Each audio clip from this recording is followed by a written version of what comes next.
ძალიან მნიშვნელოვანია ასეთი შეხვედრები საზოგადოებასთან, საზოგადოებასა და საზოგადოებრივი მოძრაობის წარმომადგენლებს შორის, ასევე პოლიტიკოსებს შორის უნდა იყოს აქტიური კავშირი და ემოციურ კავშირზე უფრო მნიშვნელოვანი არის ფიზიკური კავშირი, რაც წეგან თქვენ ნახეთ კასპის ცენტრში, ეს მნიშვნელოვანია, გაიგოს საზოგადოებამ და ამ ხალხმაც დაინახოს, რომ დაინტერესებულია ხალხი, რომლებიც ინტერესდებიან მათი პრობლემებით და რასაკვირველია ეს პრობლემები პრაქტიკაში უკვე უნდა მოგვარდეს.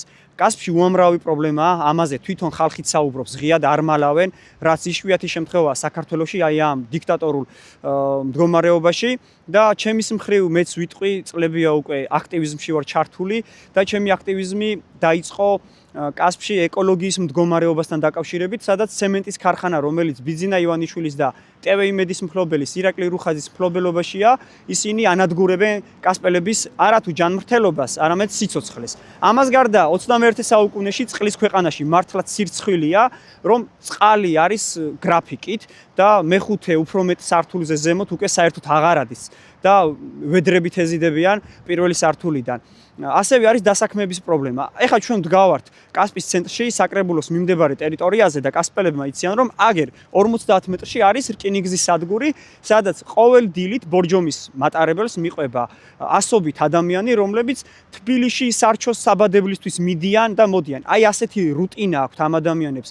ძალიან ძნელია კასპში ცხოვრება, მიუხედავად იმისა, რომ 50 კილომეტრში თბილისია.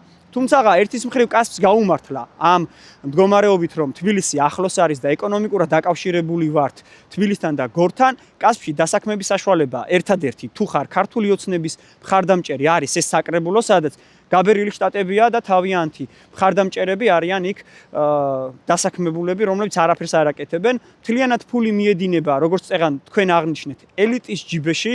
ასევე არის ეგრეთ წოდებული დრაბილკები, რომლითაც ნადგურდება ჩვენი ეკოსისტემა, იჩეხება ტყეები, გზები მოუწესრიგებელია, ნაცრისფერია გარემო და ჩვენი მომავალიც სავარაუდოდ აი ასეთი ნაცრისფერია.